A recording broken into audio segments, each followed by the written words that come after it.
Hello.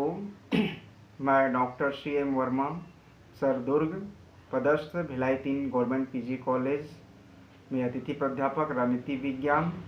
आज MA second semester के जो स्टूडेंट है उसके राजनीति पाश्चात्य राजनीति चिंतन के 3rd यूनिट में बेंथम के राजनीति विचारों के बारे में हम अध्ययन करेंगे कि राजनीति विज्ञान जो विचार जो है जो पाश्चात्य राजनीति चिंतन में बेंथम की क्या है उसके विचार हैं।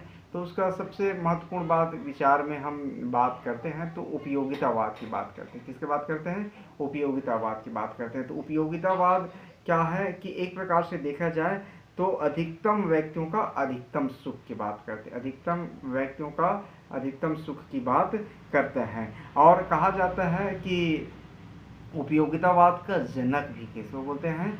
बेंथम को। तो उपयोगितावाद का जनक, इसके पहले उपयोगितावाद जो था सबसे पहले जॉन लॉक और डेविड ह्यूम ने मनोविज्ञान के क्षेत्र में इन उपयोगितावाद का उपयोग किया गया था। तो इसका जन्म जो अब आज जाइए इसके मान लीजिए जीवन परिचय के बारे में थोड़ा सा अध्ययन कर ले तो सबसे पहली बात होता है कि उपयोगितावाद के जो जनक है बेंथम, जिसका जन्म जो हुआ था 1748 में लंदन में हुआ था और उसकी मृत्यु हुई थी 1832 में हुई थी और मात्र 84 वर्ष की उम्र में उसकी मृत्यु हो गई थी। और उसके इसलिए हमारे प्राचीन भारत में भी उपयोगितावाद का मत को उसके संपर्क में रहे। जैसे कि हमारे यहाँ चावर्क समुदाय के लोग भी सुखवाद पर विश्वास रखते थे और इसी समय के अनुसार जब बदल गया तो वह जो विचार जो है वो आज आधुनिक युग में डेविड ह्यूम और जॉन लॉक ने उपयोगितावाद में इनका उपयोग किया गया है।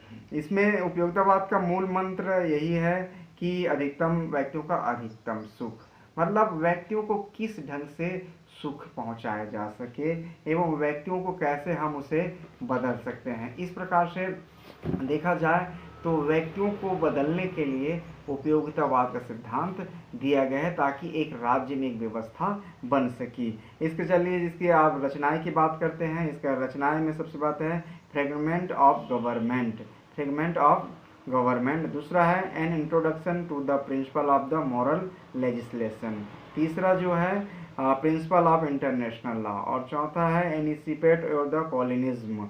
ये theory of punishment and reward, catechism of parliamentary reform, discourses on the civil and penal legislation.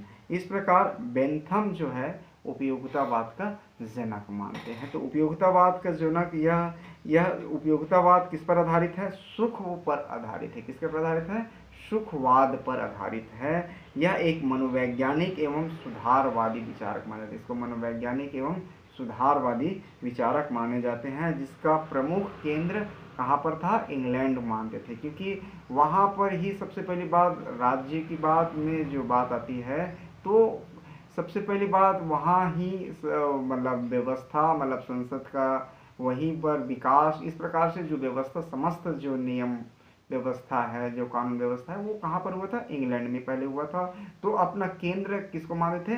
England को मानते थे। इस प्रकार से बेंथम ने अपने सुखों को बताए गए हैं 14 प्रकार का सुख होते हैं। तो कौन कौन से सुख होते हैं? जैसे पहले इंद्रिय सुख, वैभव का सुख, कौशल का सुख, मित्रता का सुख, यश का सुख, शक्ति का सुख, कल्पना का सुख, धार्मिक सुख, दया का सुख, निर्दयता का सुख, स्मृति का सुख, आशा का सुख, संपर्क या मिलन का सुख एवं अगला है सहायता का सुख। इस प्रकार से 14 सुखों के बारे में उसने वर्णन किया गया है। और इस प्रकार अब देखा जाए तो किसको दुख मानते हैं बेंथम? तो बेंथम ने दुख बताया गया है, पहला दरिद्रता, दूसरा है भावना, तीसरा है हिचकिचाहट, चौथा है शत्रुता, पांचवा अपयश, छठवा है धार्मिकता, सातवां दया, आठवां निर्दयता और नौवां स्मृति, 10वां कल्पना, 11वां आशा और 12वां है संपर्क। इस प्रकार से इन 12 तत्वों को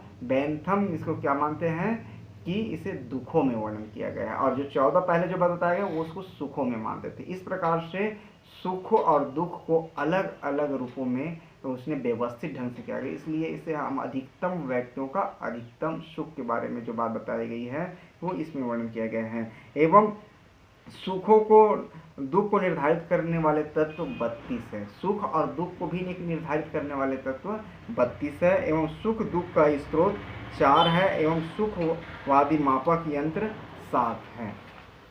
और इस प्रकार से अपने सुखों के बारे में उसने अपना दुख के बारे में वर्णन किया गया है।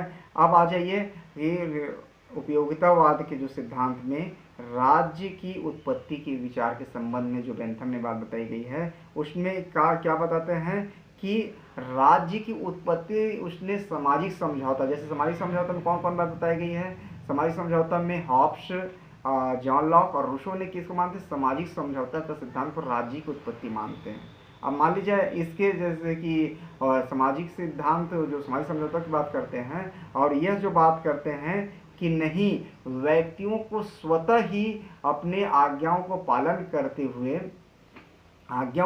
करते हुए वो कार्य करते हुए आ जाते थे, जिसकी आदत व्यक्तियों को स्वतः पड़ गई है। इस कारण से धीरे धीरे समाज डेवलप होते गए। तो समाज डेवलप होने के कारण से कि क्या हुआ कि समाज में जो व्यवस्था हुई वह आज्ञा पालन के कारण से ही राज्यों की उत्पत्ति हुई। और राज्य से उपयोगितावाद व्यवस्था करना चाहते हैं, मतलब किससे व्यवस्था करना चाह रहे हैं, ये सब कामों को राज्यों में व्यवस्था करना चाहते हैं। राज्य ही व्यवस्था करे, किसके लिए, जनता के लिए। तो इस प्रकार से राज्य की उत्पत्ति के संबंध में आज्ञा पालन को ही वह ज्यादा प्रमुख मानते हैं।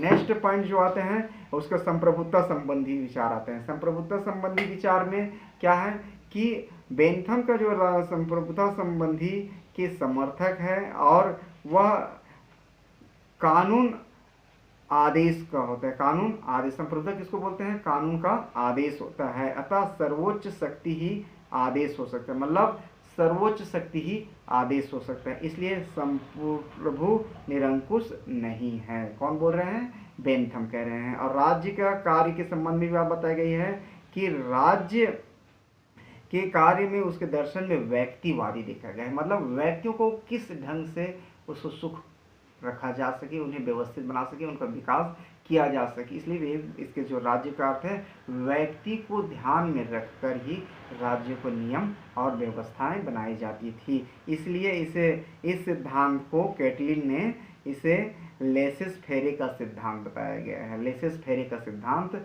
बताया गया है। अब नेक्स्ट जो आते हैं, बेंथम एक महान सुधारक के रूप में भी मानते हैं। एक महान सुधारक के रूप में जैसे कि शासन प्रणाली में सुधार, सार्वभौमिक पुरुष मताधिकार। अब उस समय जब बेंथम का जब जन्म हुआ था उस समय स्त्रियों को मतदान देने का अधिकार नहीं था, तो वहाँ पर उसने विचार रखा कि अगर शासन तंत्र में पुरुषों को ही सार्वभौमिक मताधिकार का समर्थन किया था एवं शिक्षित होना चाहिए था। अभी आगे नेक्स्ट वाला जो पॉइंट जो हम पढ़ेंगे जो जेएस मिल में, उसमें बताया गया कि उसमें अलग जो बात बताई गई है वो इसमें है, क्योंकि इन्हीं के समर्थक थे, इन्हीं के शिष्य थे, तो इसलिए इन्हें शिक्षित होना चाहिए। एवं अपनी दंड व्यवस्था एवं जेल सुधार भी दिए हैं, मतलब दंड कैसे रखा जा सके, व्यक्ति अगर कोई अपराध कर देते हैं तो उन्हें हम कैसे दंडित कर सकते हैं। तो उसके बाद दंड का 12 नियम एवं 12 लक्षण बताए गए हैं। एवं अपराधियों की जीवन को व्यवस्थित बनाए रखने के लिए बेंथम ने उनके जीवन में, ऐसा नहीं कि उनको जेल हो गया तो वह अपने जेल के जीवन में कुछ ना सीखे, तो उनके जेल के जीवन में जो भी व्यवस्थाएं हैं, जीवन जो, क्योंकि जेल से जब रिहा हो जाए तो ऐसा कार्य कोई सिखा दो ताकि उनके जीवन में ऐसी बेरोजगारी न रहे, क्योंकि समय के अनुसार जब बाहर निकलता है तो समय बहुत बदल जाया जा रहता है और व्यक्ति वैसे के वैसे ही जैसे जेल में गए थे वैसे के वैसे रह पाते थे। तो ऐसी कई चीज़ें ऐसे हैं कि जेल में रहने के बाद भी हम शिक्षा प्राप्त कर सकते हैं, जेल में रहकर ही हम कई ऐसे कार्य सीख सकते हैं। तो जिस प्रकार से वो योजना बनाई थी उस योजना का नाम था पैनोप्टिकन का नाम दिया गया था। इस प्रकार बेंथम का जो उपयोगितावादी सिद्धांत है वह व्यक्तिवादी रहा एवं सुखों को ज़्यादा ध्यान में रखकर उनको बोलते हैं अधिकतम व्यक्तियों का अधिकतम सुख, ये दृष्टिकोण से अपने उपयोगितावाद का सिद्धांत दिया गया है। इस प्रकार से आज का जो टॉपिक है बेंथम का जो राजनीति चिंतन के बारे में ये आज कंप्लीट हुआ। और जो चीज़ अगर समझ नहीं आए तो फिर से आप पूछ सकते हैं, इसलिए थैंक यू।